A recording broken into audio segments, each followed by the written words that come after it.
of Morecambe Bay Trust, as I mentioned earlier. The format he's going to use tonight is we've asked him to spend the first 5 minutes telling us who he is. It's very easy for us to just say that's your title, there, your qualifications, but who is he? Kind of what makes him tick? He's going to talk a wee bit about that, and then he's going to go into the same way that he manages tea and talk. He will talk, we'll be muted. If you have any questions, please type them across on the Zoom chat or save them at the end, and I'll field questions at the end as they come in and make sure that Aaron gets them, and we see how the conversation develops. But the most important thing to remember is that tonight is not about Aaron talking, it's about you being able to hear and you being able to ask those questions and make the most of the situation. So thank you very much for coming once again. And Aaron, it's over to you. Perfect, thanks Ian. And Anna, thank you very much for organising this as well and keeping Ian and I sort of disciplined. So hello everyone, I think I've been introduced a few times there, but my name's Aaron Cummins, I'm the Chief Executive at Morecambe Bay Hospitals. I do these kind of things at the Hospital Trust. Now, pre-pandemic, I do them face-to-face with groups of colleagues, no need to book in. I kind of plonk myself down in canteens at various times in the week, including the weekends and evenings, and have a general conversation. And I'm going to say the rules are the same. I'm going to say a little bit about me, a little bit about my journey to Morecambe Bay, what things were like pre-pandemic, through the pandemic, and where we are now, maybe for 20-25 minutes. But when we get to the questions, I use a phrase quite a bit, all bets are on. So providing they are polite, whether it's questions about me personally or the trust or the wider health and care system, I'll tend not to drift too much into national politics, but if there are conversations to be had about sort of national NHS issues, I can also sort of get into a discussion about those. But we'll just kind of, we'll go with the flow. If people don't feel confident enough to ask questions outright and you just want to type something, then by all means do that. And I can share my contact details at the end. So if there was something that you really wanted to ask and you thought, well, I don't feel confident enough, and after the session you thought, well, I just want to make a connection with Aaron and see what he was talking about or find out a bit more, by all means approach me either via social media or the hospital kind of email, and we can sort that out. So a little bit about me then, before I start. I'm 44, divorced, 4 children, 4 great young people, Ellie, Abby, Jack and Harry. My children are 19, 17, 15 and 13. I'm an accountant. That might explain why they're spaced exactly 2 years apart. But so they're growing up quickly now. And I was born in Liverpool, raised in Liverpool by my grandparents up to a sort of age of 9 or 10, and then with my father in Wigan, and spent my formative years playing out in sort of the streets of Wigan. Now, my kind of life journey, if you will, so my dad's ex-Navy, and moving to Wigan, and with my build, you have a ball in your hands before you have a ball at your feet, and I found rugby at quite a young age. And my initial career aspirations from the age of sort of 14 or 15 were to play rugby league. And I was fortunate enough to play at a decent level quite early on in my sort of, late teens, 17, 18, 19. And that was the career path that I always wanted to go on. And I think up until that kind of very early adulthood, grandparents raising me from a young age instilled some values around quite old-fashioned courtesy and fairness and integrity and kindness. My dad's kind of Navy background and an engineer by background brought some discipline and some focus, and making sure that your rooms are tidy. If I could pick up the laptop and show you the flat, it's pretty pristine. It's how I've been brought up. It's never really a mess. And the rugby then brought some of that internal discipline and kind of wanting to improve, and a bit of team ethic. I was the team captain at most clubs that I played for, and I found that I had a natural kind of want to gravitate towards leadership of groups. So that's me at up to the age of 19, 20.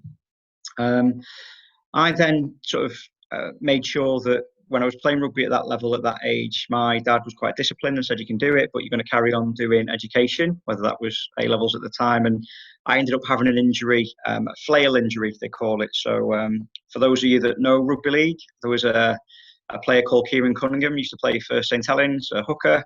He was probably as wide as he was tall. I managed to find a gap, which is rare for me. I was a second row, so I didn't often find gaps and run through them. But I got my legs caught and was looking around to pass the ball. Kieran spotted me a bit vulnerable and and hit me pretty hard, which meant my chest kind of, didn't last very long, and that was me done. Not permanently. I went back and played a little bit, but not at the level that I was previously. And that's where that kind of discipline of my dad's to say, carry on doing the education came in, and I went on to do a law degree at Manchester University. Now, towards the end of my university studies, what happened then, you had a big kind of directory of all of the graduate training programs that were available. So I used to go into the careers library. Didn't fancy being a solicitor. Quite like arguing for a living, but further work around articles and training, etc. I wanted to come and do something practical, and I just came across the NHS's graduate training program for finance. Actually, I'd always had an aptitude for kind of some of the business modules within law. Really lucky to have applied and got on. I found subsequently that it's quite a highly kind of recognised graduate program. I didn't know much about it before I applied. And then ended up being taken on in the year 2000, launch of the NHS plan. So I've just celebrated 20 years in the NHS this year. And I did all my training at the Royal Liverpool Hospital, 4 years. So training as a management trainee with an accountancy qualification at John Moores. And over that period, I got a chance to spend a lot of time in different areas of the organisation. They used to call it the Cook's Tour. So half day or days with porters, electricians, theatre staff, finance, procurement, IT, nursing colleagues. A really privileged kind of couple of months of, if I'm honest, not doing the day job, but watching what everyone else was doing. And there's an experience in that kind of set me on a bit of a path, really. So I was due to spend a day in theatres, and for those of you that might know the Royal Hospital as it was, right in the town centre, really tall, sort of 12 floors, theatres towards the top of that building. So I'm going up in the lift, ready to be met by one of the operating department assistants who's going to show me around for the half day, a guy called Steve. And as I came out of the lift, I'm suited and booted, I've got my shiny new shoes on, I'm a graduate trainee. So Steve meets me at the door. He's got his scrubs on, tattoos, thick set Scouser. I know I've got a Scouse accent, but he's a thick set Scouser. He said, "So you're in charge then?" I said, No, I'm a graduate trainee. I'm just, I'm here to learn. He said, "Oh, brilliant." He said, "But you're in charge of the money, aren't you?" I said, "Well, no, not really." I said, "But what is it you want to show me?" He said, "Well, come with me." So he proceeded to take me down one of the corridors at the Royal on the theatre's floor into a room. And I'm conscious this is being recorded. So he opened the door, went in, and he shut the door behind us. And I thought, "Oh yeah, hang on, what's happening?" So he said, "Well, look around the room. What can you see?" So I thought, "Oh, it's a bit of a test now." So I said, "Well, there's gas tanks at the bottom." He said, "Yeah, they're oxygen for theatres." I said, "And there's a work surface. Yeah, that's where we prepare drugs or kit." I said, "There's a fridge." He said, "Yep, drugs are in there." I said, "And he said, there's a heater." I said, "Yeah." And while I'm sort of spotting what's in the room, he's taken a jar off the side and kind of cracked the top of the jar, left the top off, top back on the jar, back on the shelf. So, he said, "Oh, do me a favour, take a deep breath." Took a deep breath. So, "Can you smell it?" And said, "Oh, yeah, it smells weird." And then my eyes went funny. He said, "Oh, yeah, it's ether." So I said, "Right." He said, "Well, what you've just spotted," he said, "we've got a heater on the wall, we've got a fridge on the corner that you spotted, and gas tanks there, and I've just released a flammable explosive gas into the air." So, and what he said is, we've been asking various people for about 5 years for separate storage facilities. He said, "And you're the first person that's come up here and had a look." He said, "Now, I appreciate we didn't ask you to have a look, but I'm showing you now why we're asking for this," whatever it was about £1,200 for extra storage. And I went back after my training and went and spoke to the management account and said, "Oh, we need to get some investments into this area." And I explained, and that's what happened. Well, that taught me two things. One is getting off your bum and not managing and leading from desks or computers or through emails or papers, and actually going out and connecting with colleagues who will want your time and want to explain what good stuff's happening, what things they need help with.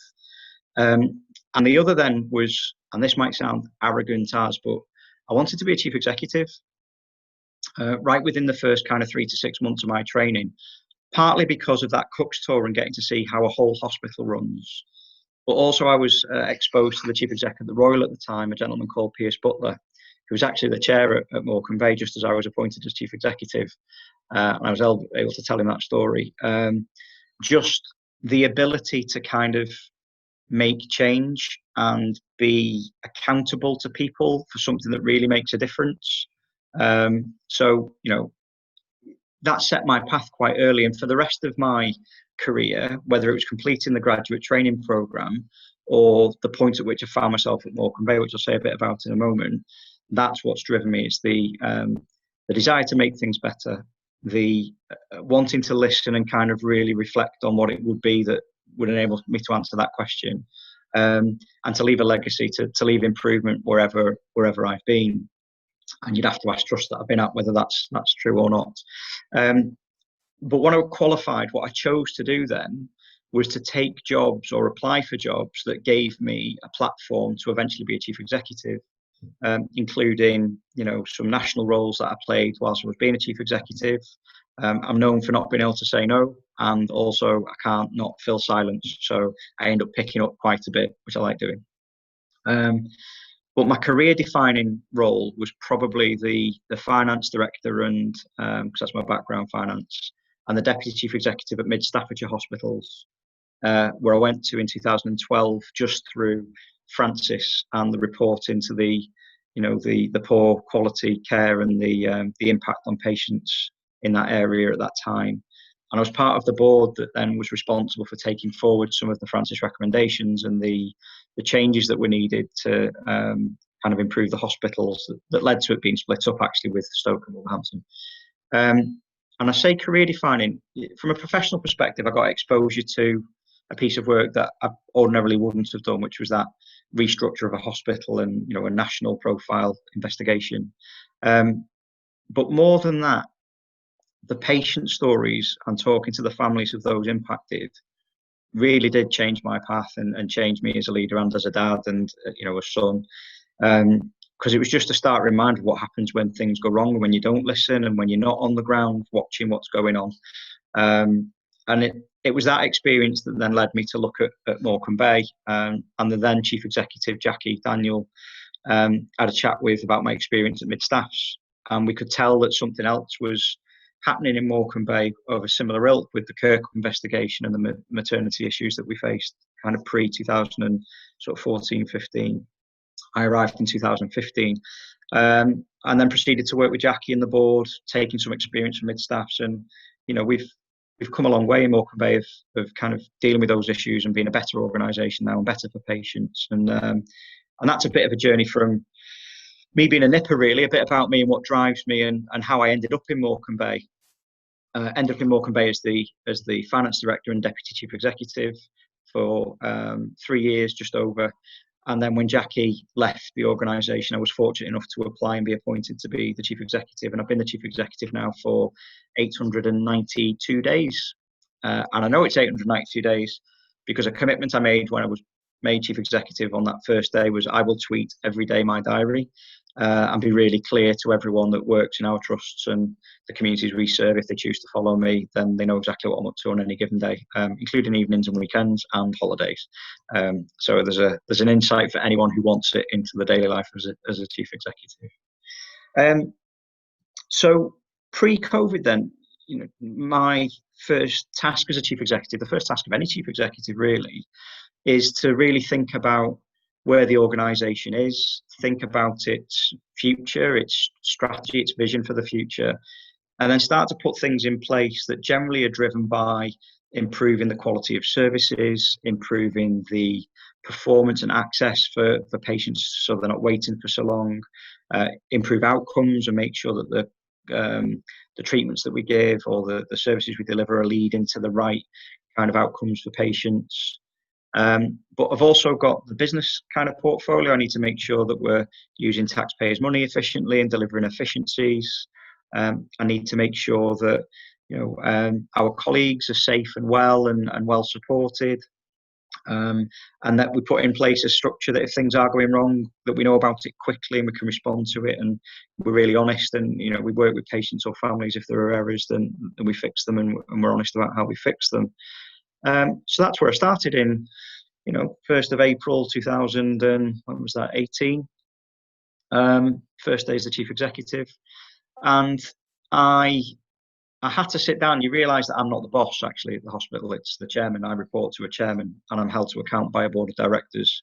And that's good governance. It just means you don't have arrogant chief execs who are able to do whatever they want, and there's no accountability.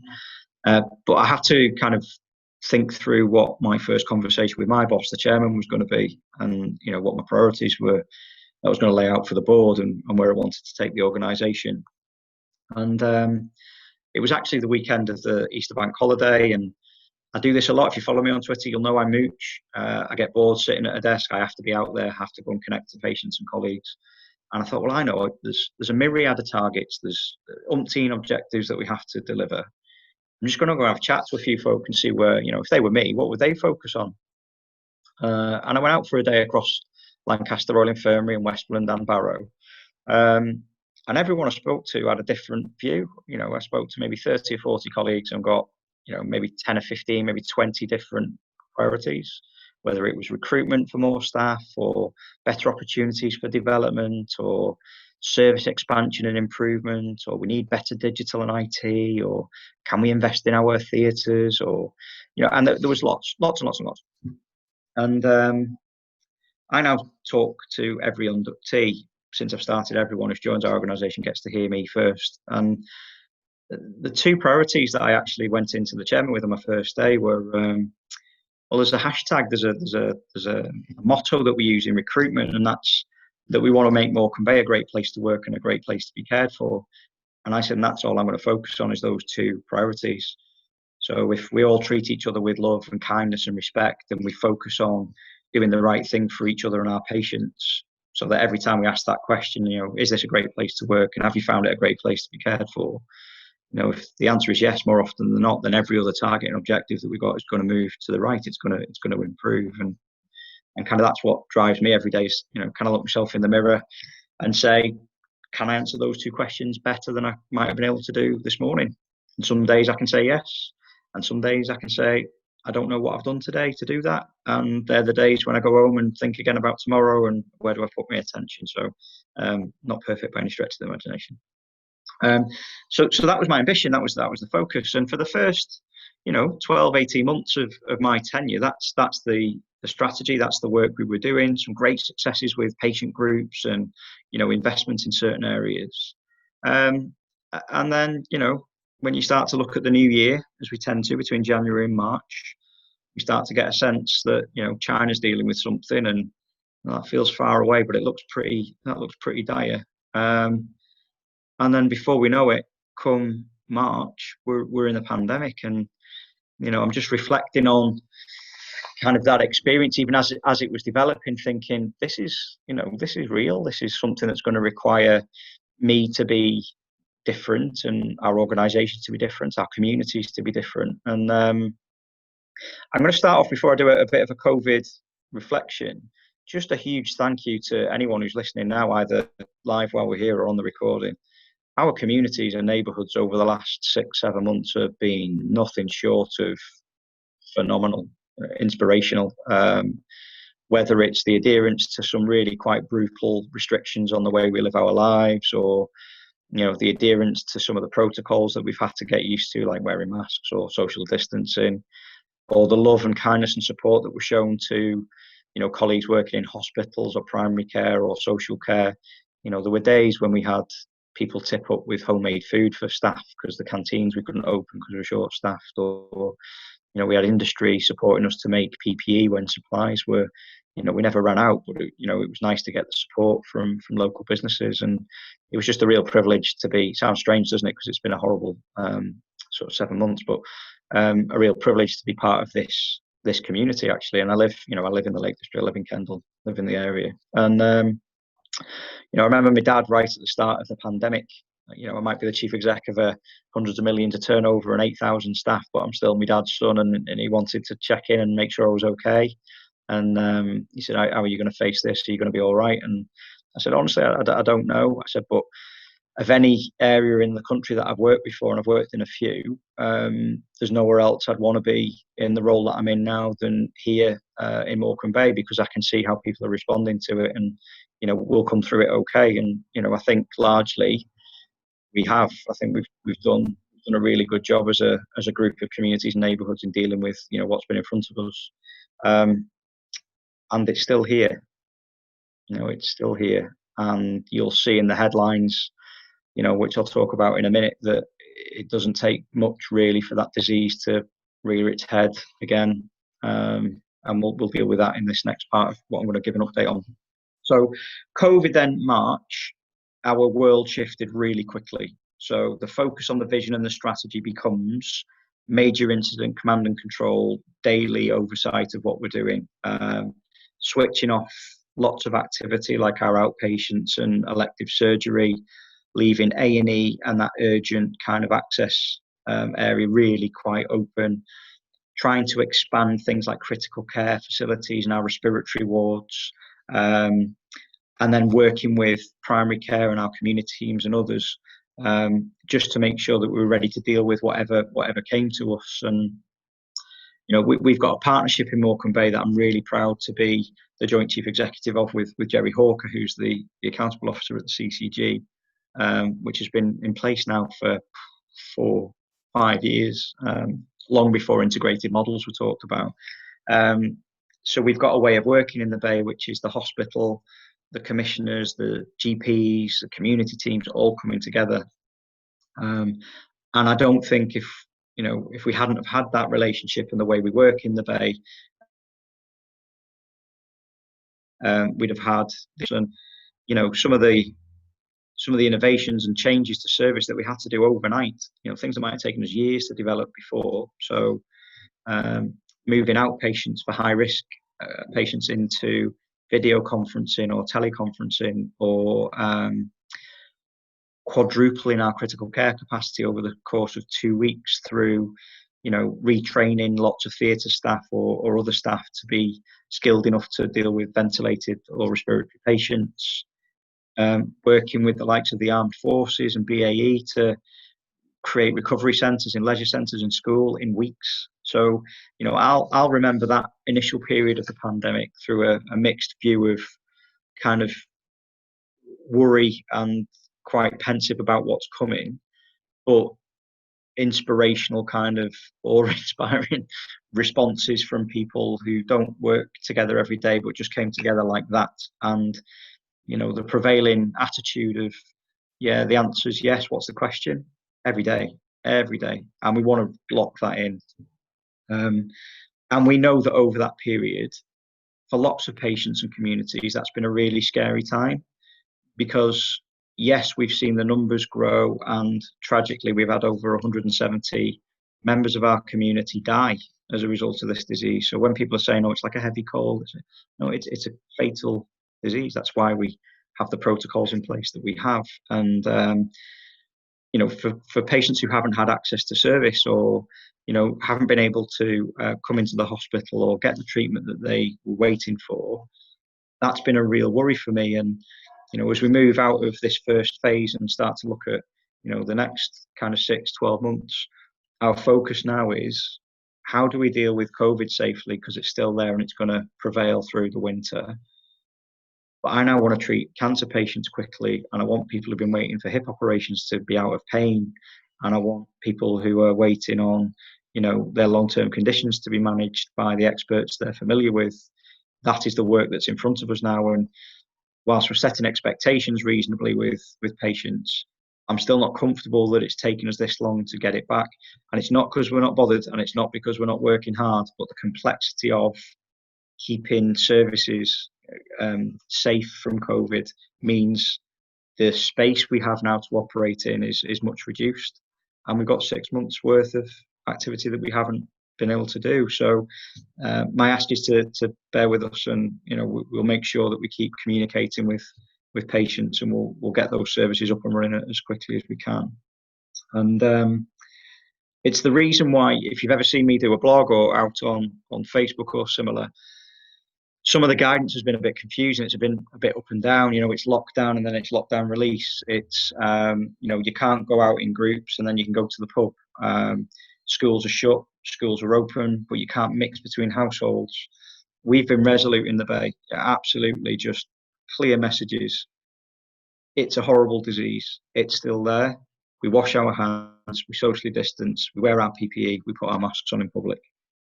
That will not change, not for a long, long time, I don't think, until someone tells me otherwise. So what have I learned? What am I looking at next for the organisation? I've learned that the Bay is an absolutely phenomenal group of human beings, and I won't worry quite so much about anything that gets thrown at us in the future, because I know we can deal with pretty much anything. It's been a stark reminder to me about the fragility of our communities and our neighbourhoods. So great strength in tenacity and coming together, and the love and support that we've all seen and experienced. But it hasn't taken a lot to put jobs at risk, or to increase the risk of poverty, or to put some educational attainment at risk, or to create more lonely neighbourhoods in some areas. And that's been a bit of an eye-opener for me. The work that we're doing in the Bay now, as well as a hospital and community and primary care services that we want to improve in the future and invest in, which are great. You might have heard the phrase anchor institutions. It's basically just, we employ 8,000 staff and have a turnover almost at £500 million. And then we've got, social care that have, thousands of staff, and we have local industry on our doorstep of the likes of, BAE and GSK. And the responsibility that we have, I think, to promote local recruitment, local supplier contracts, and generating value and strength in the community, that's going to be a focus for UHMBT in this next phase, absolutely. And then the other thing is, we've called it no going back, but the other thing I've learned and will feature in this next phase is, blimey, we made some changes quick. We didn't need 17 business cases and 4 meetings to agree stuff. And we can be trusted actually to do these things in the right way together, without that kind of layers and layers of decision making. So another thing that's going to keep going in the Bay is this real tenacity and innovation and drive and connection across the partnership to make improvements. And then the third thing I would mention is how much closer I'd like us to be to our communities and neighbourhoods on that. Again, if it gets buzzwordy, someone shout at me on the chat. That co-design, co-production, working together at the outset on problems that we might have joint solutions to, not engagement by, I call it ta-da moments. Leaders do a lot of work and then they go out to people and say, what do you think, ta-da? And everyone goes, looks all right, and go, brilliant, we've engaged, and then we go off. So that's going to shift. So, some definite lessons learned from me as Chief Exec. Massive opportunity for us in the Bay once we come through this phase, I think, to be stronger at the end. And I'm really looking forward to, whether it's at health festivals or community events, or even just my tweets and blogs of letting people know what we're up to and how people can get engaged in it. So I've probably spoken for kind of 25-30 minutes, Ian, on a bit about me, a bit about my journey, a little bit about our COVID experience and what's coming next. But I'm more than happy to stop there and open it up for any reflections or comments or questions, mate. Brilliant, thank you. Are there any initial questions? Anna's had a couple of questions sent in, which we'll come to in a moment, but do people have any initial responses to what Aaron has said? That's probably the best place to start, isn't it?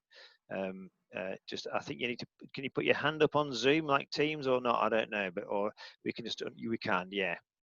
So if anybody wants to indicate in some way, shape or form by putting their hand up or just sending me a message on chat, I'm happy to do that.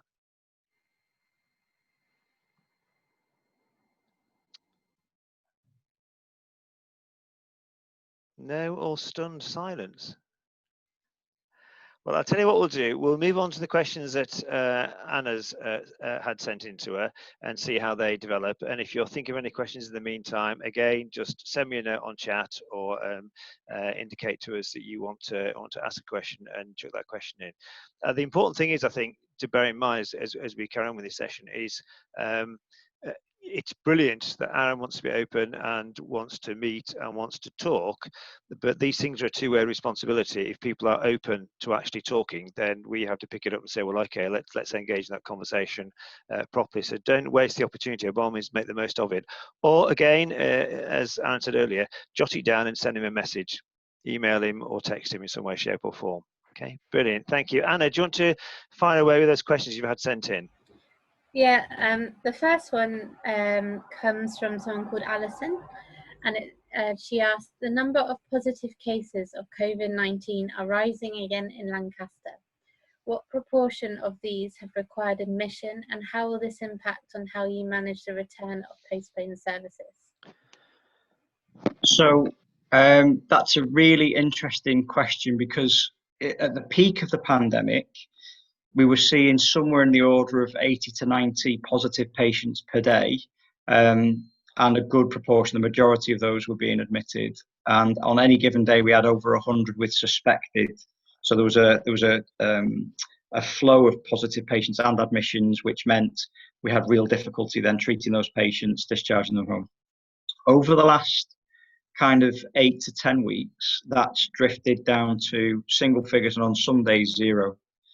I think over the last week we've had a small outbreak at Barrow of around 14 cases, but lots of days where it's 0 kind of positive patients, maybe 1 or 2, and those that are suspected, maybe 10 to 30, but didn't turn into admissions. So whilst we are seeing prevalence increase again with the R rate increase, and you can see that in the headlines in the media, our rate of admission at the moment is still very low. So low numbers and low rates of admission. The concern is, if you remember some of the charts that used to be shown in the briefings every day, there was this sense that there was a fulcrum around which kind of the disease was growing from, like London. They said, well, actually London's had its peak early, and then it was starting to move north, and was just starting to see some areas of the country in the Midlands and south that their R rates increasing and their admissions are starting to increase. So at the moment, we have not got pressure on our beds that's stopping us bring in elective activity and dealing with urgent care admissions. We have restricted capacity because we can't be as big as we were pre-COVID. We're having to reduce the number of beds we have available because of the space between beds for social distancing. We have to run our theatres doing less cases because you need more time to clean and take on and take off PPE, the equipment. So at the moment, we're not able to see as many patients as we like, but it's not the admissions from COVID that's causing that currently. Our worry is that through the winter, as the R rate increases and the severity increases, so admissions increase, we need to make sure that we've got that headroom and capacity to deal with that and continue to bring back things like surgery, cancer services, etc. So at the moment, managing, the plan is for winter to give us more resilience to expand capacity and make sure that we've got all we need to deal with COVID when it presents. Great. I've had a private message with another question as well. So are there plans to commission post-COVID clinics within the trust? If so, where, when, and who will be eligible to access them? So I could interpret that question in one of 2 ways, and I can't ask the questioner. So post-COVID clinics, if that's, are we reintroducing outpatient clinics that we had to stand down because of COVID? The answer is yes. And we're writing to patients to let them know. That will look and feel different because a good proportion, maybe as much as 65% of our outpatient activity, can now be delivered using either video conferencing or teleconferencing, which reduces the need to take public transport or take your car and park on site and then find yourself to a clinic and then hang about for a while because they always overrun, etc. So we think there's a benefit in that. Not for all clinics, because for certain cancers or skin conditions or ophthalmology, for example, we'll want to bring patients back, and because there's a hands-on element of outpatient clinics for that. So that's potentially one answer. The other is, are we running services to help patients who've had COVID-19?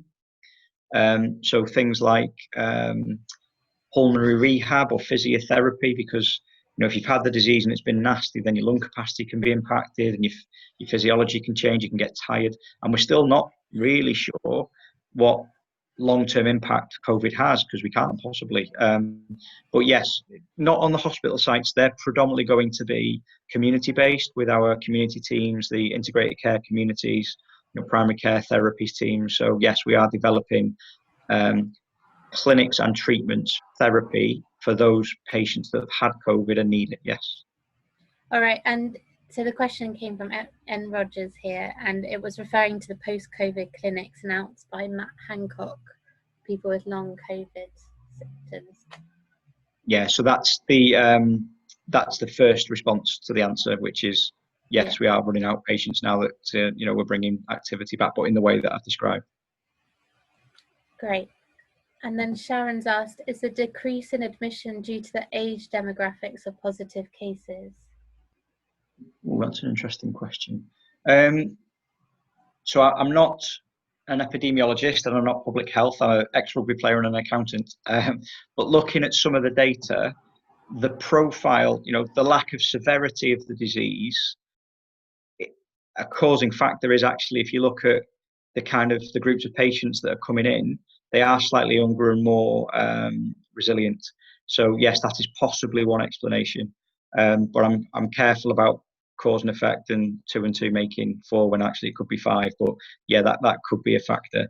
And we are seeing, you've seen some of the charts again on the news, with that, 18 to 25, 25 to kind of 40 group being the highest prevalence. Not surprised by that because everyone's coming back to work. They're the working age profile, socially mobile. So things like entertainment industry opening up, that's the groups that generally use that in higher numbers. And if it is those groups who've got strong underlying health, slightly younger, slightly more resilient, then yeah, that could explain some of the difference in the admissions sort of percentages we're seeing.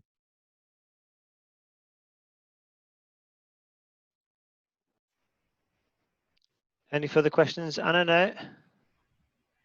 I've got another one that got Brilliant. sent in. That's a broader question. So measures taken to reduce the spread of COVID-19 have had knock-on effects on other public health issues, mental health being one of them. And many of those vulnerable to COVID-19 also have underlying health conditions. What is the Trust strategy to address these long-term underlying public health issues? Okay, that's a great question. So there's an intervention. There's some things we're putting in place to help, and then there's that vision that I talked about at the end of me giving an update. So because of this partnership approach that we've got in the Bay, we have really close connections with our third sector and community infrastructure, and we also obviously work in partnership with Lancashire and South Cumbria Foundation Trust, which are the mental health provider, who've been working over the course of the pandemic to do 2 things. Make sure that colleagues who've been working in this environment have got support to deal with any impact of trauma and mental health issues through the period, but also starting to put together packages for those patients and their families who've had COVID-19 as part of that same kind of therapeutic intervention I mentioned for, physiological issues, to put some of that post-trauma or that post-traumatic stress type infrastructure in place for our patients.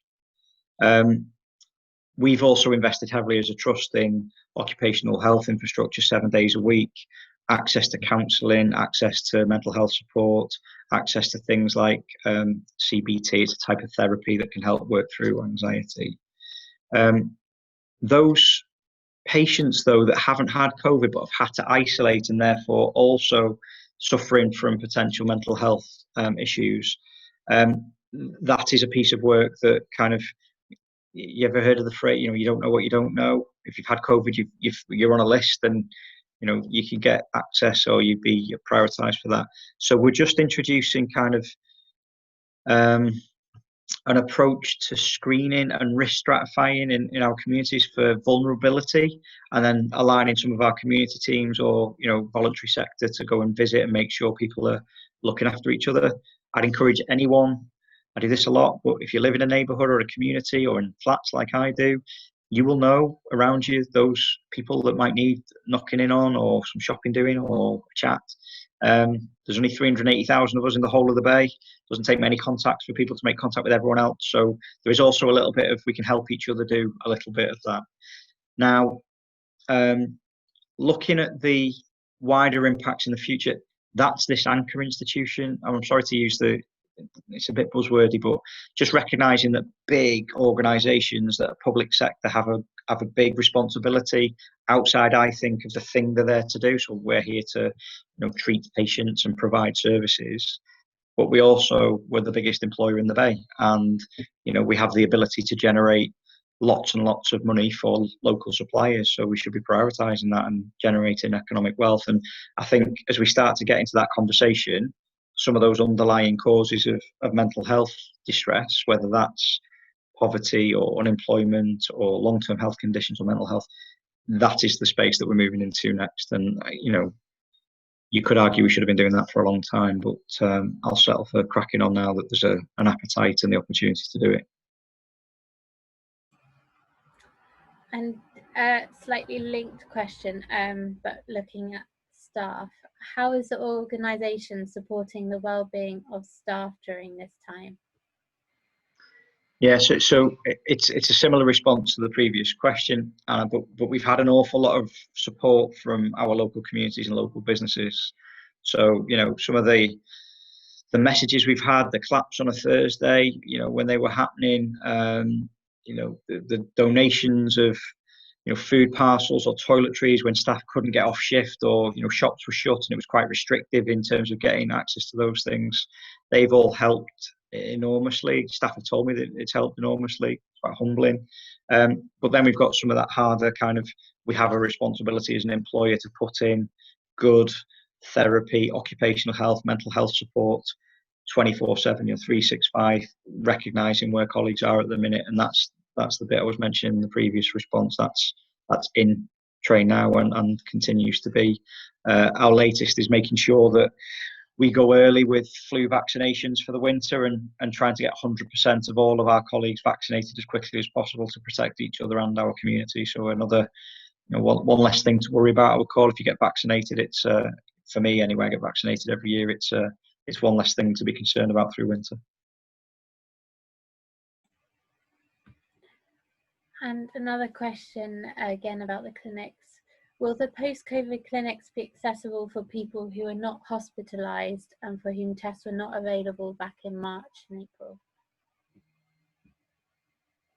Yeah, so you would access services in the same way that you would any other service. So if you believe there's a need for that clinical intervention or the post-COVID kind of support, then going through the normal referral route, speaking to your GP, or raise it as part of a normal appointment that you've got, then the access will be supplied through the normal route. So NHS hasn't closed. It's the same way of accessing services that you would for any other.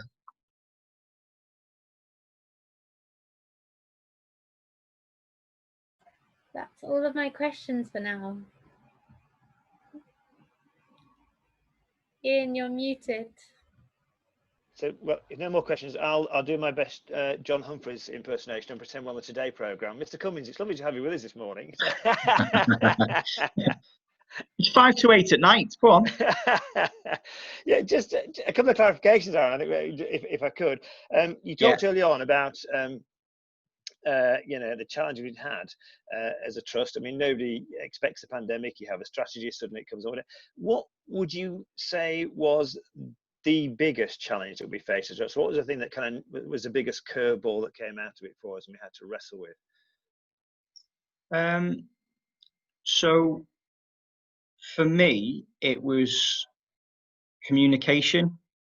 Right.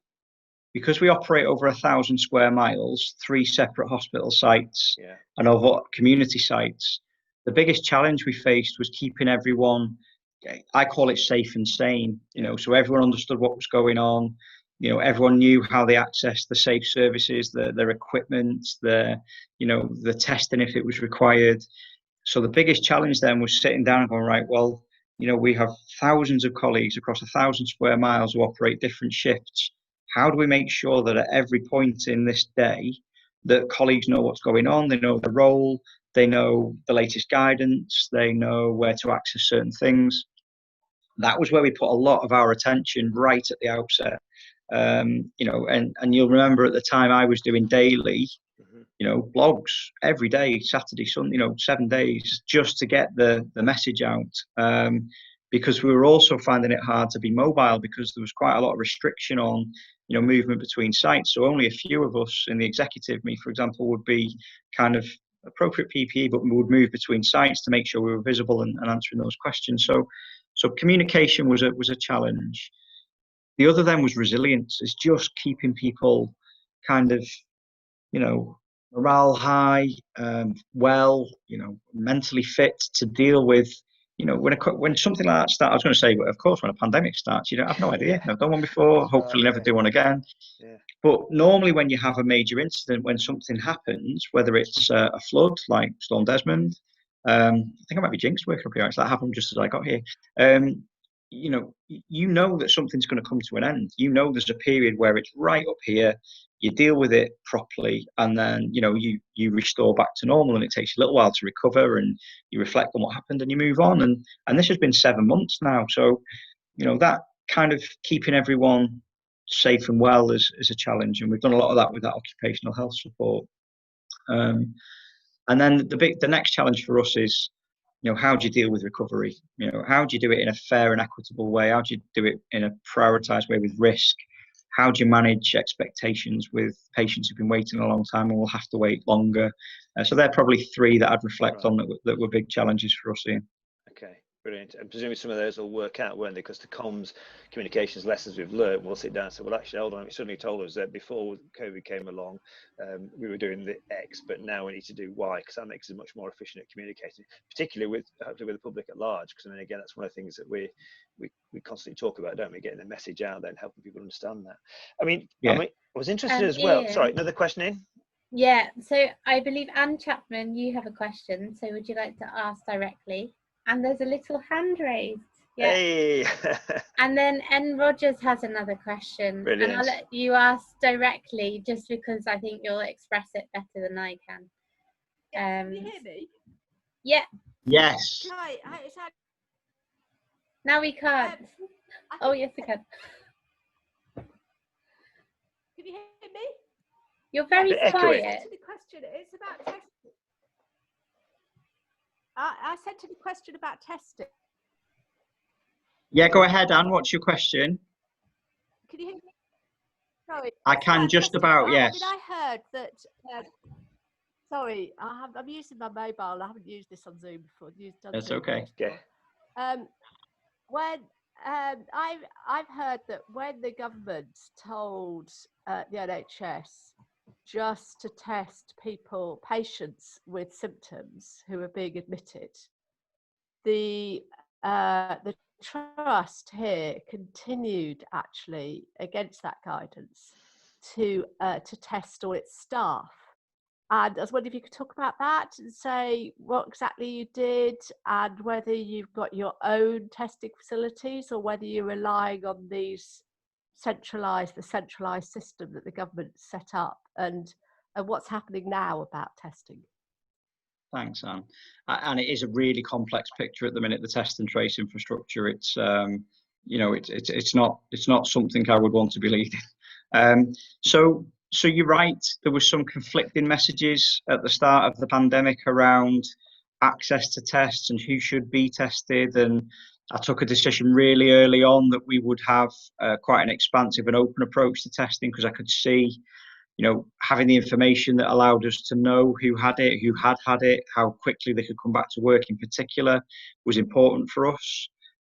So I certainly wouldn't want a message of chief exec stood against the government. That's not that certainly wasn't a dialogue of I'll fight them on the beaches. But there was a certain environment at the start of the pandemic where I took an immediate decision around a strategy for us on testing that caused a little bit of, as the guidance came in and out, was it Morecambe adhering or not? What are you guys doing? Why are you doing it slightly differently? There was a certain dialogue that happened at the start of the pandemic. I won't deny that, but we've stuck to that process all the way through. And I think it's another factor for us that we were able to maintain service and hopefully have an impact that was lesser than we might have forecast at the time. Now, as the pandemic's kind of expanded and the government strategy around test and trace has also expanded, that's put an inordinate amount of pressure on kind of the facilities that are available either with us in our local labs or the universities or some of the central functions that we've got in Preston. because it has been a partner approach. We've all helped each other out across Lancashire and South Cumbria over this last 6 months on capacity and moving tests around to get them done. And I know a little bit, because I'm involved in some of the national discussions about the ambitions around innovative new types of tests that can recover results more quickly through the likes of some of the Oxford work. That's fantastic, and it looks great. And I know the logistics of making announcements. I'm glad I'm not a politician, but about intention and ambition, and then it taking a little while longer than anticipated to get these things tested and the facilities open and the staff trained. And so I can see what's happening. I can see it coming. But right now there's a gap, and it's difficult for us to manage, and we're having to manage some expectations of communities that we can't test everyone at the moment because we have to prioritise people coming in for treatment, staff to keep them at work. But we'll continue to do what we can locally. And Rogers, would you like to ask your question directly? Yeah. Right, I think I've got it now. Hi, I was the person that asked the question about the post-COVID clinics. I was specifically referring to the clinics that have been announced in the news by Matt Hancock, whereby it would be like a one-stop clinic for people that have had the long COVID version of the virus, so that it was possible to kind of investigate the ongoing pathology of the illness, and give people appropriate individualized rehabilitation, which is difficult to get if you're having to access lots of different clinics. So I'm aware that these clinics have been set up in some parts of the country. What I was trying to find out, is there any plans for such a thing to be commissioned within the Morecambe Bay Healthcare Trust? Yeah, so they're being piloted at the minute around places like the Royal Brompton and Harefield. I know we're opening some of those kinds of clinics. So we have taken an approach that we're providing enhanced therapy and support services for those long-term conditions, exposure or long COVID, particularly around respiratory, pulmonary rehab, or some of the, coordinated mental health kind of support we talked about. I think opening up specific outpatient clinics on sites at the moment for that post-COVID recovery focus, we're still talking through, because we don't know whether that's the right thing to do when we're looking at capacity for cancer and surgery, etc. So the principle of long COVID treatment in the Bay, providing therapy support, absolutely being designed now and currently in train, but is likely to be delivered through our community and primary care infrastructure, in people's homes, and maybe even sort of remotely, just in terms of keeping people safe. Now, if some of the post-COVID clinic infrastructure starts to prove efficacy, and it looks like it's a good balance of risk, and the outcomes are better by doing it in that way on a site, then absolutely we'll be looking at that. So I'm interested to look at kind of the outcomes of some of those early adopters, but the principle of long COVID recovery and post-COVID treatment, yes, in the Bay, yes. Okay, and how will people access that? Will that be through GP referrals? Will it only be for patients that were hospitalised? If you haven't been tested and you weren't hospitalised back in March, but you are a long COVID sufferer, how do you go about accessing those services? Yeah, through the normal route. So initially it would be through your general practice. If you've got those symptoms or conditions and you believe you need that additional treatment or support, then GP referrals will be the way through. Okay, thank you.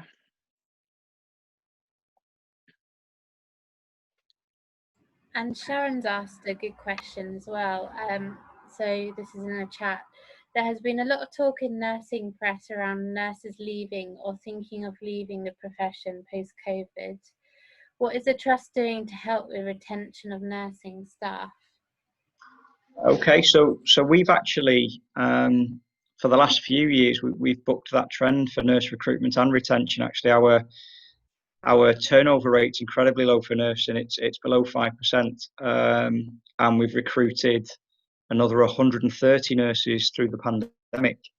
So, in terms of appetite to work in the Bay, I can only speak for Morecambe Bay.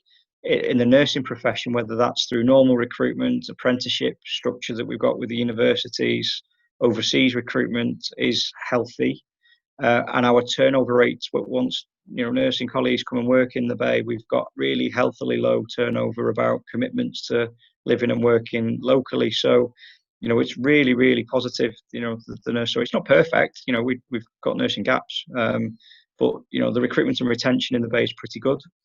We have a really good partnership approach to recruitment with local industry, and I call it buy one get one free sometimes, but we do work in partnership with local industry about family members and other sort of friends and family who might want to come up and live and work in this area, and can we make connections with other job opportunities for those colleagues who might want nursing or AHP or doctor roles. So yeah, healthy in the Bay.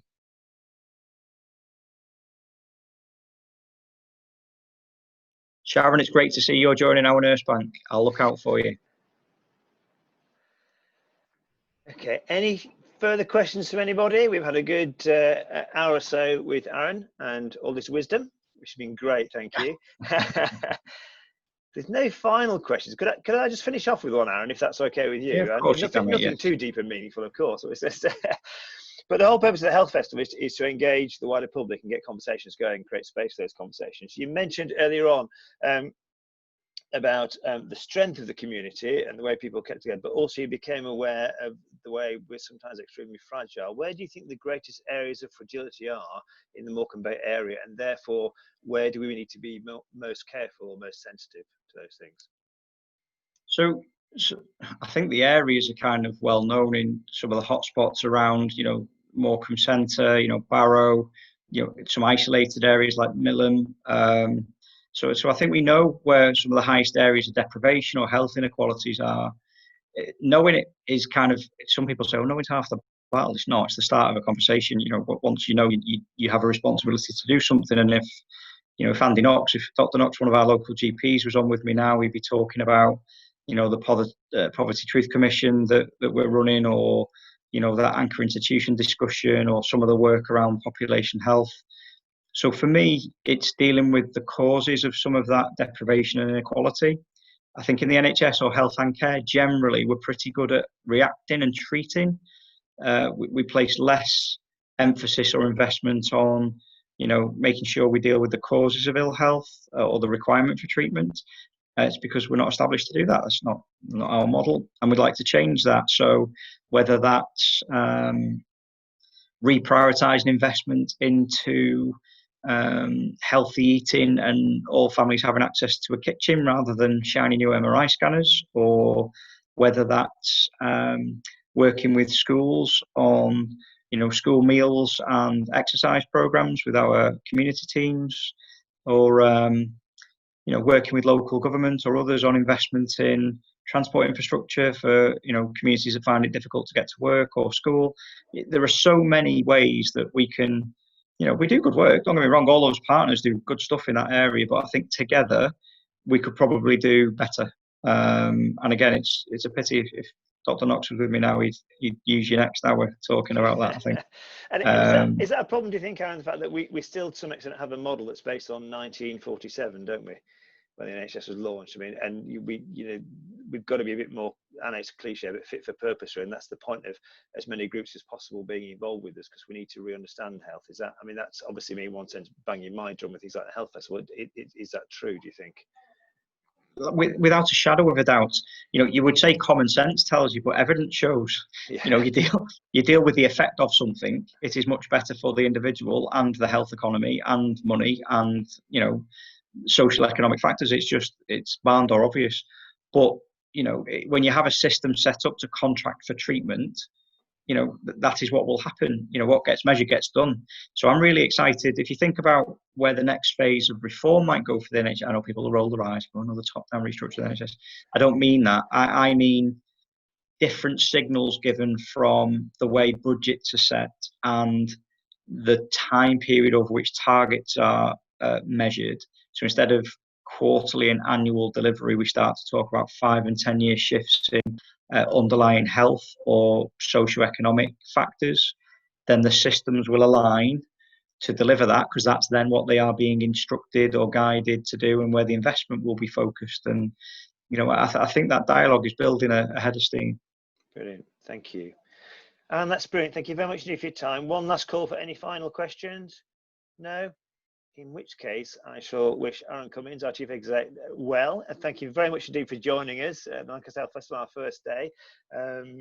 And thank you all for joining us and listening and joining in with your questions, and look forward to seeing you more events over the weekend. Don't forget that tomorrow we've got another first for the Health Festival. We're launching our first set of podcasts. And also, if you go online at the lancasterhealthfestival.org.uk, you'll find a list of events there that you can join in with online. The pandemic has caused many problems, but it's not stopped us putting the Health Festival on. Worth bearing that in mind. Thank you very much indeed for your time, and have a good night, everybody. Brilliant. Thanks, folks. And just one last, if people didn't feel that they could ask a question or write one down, please just jump on the hospital website. You'll see my email address. Drop me a question. I'll come back to you, I promise. Thank you. Any final points, Anna? Are we happy?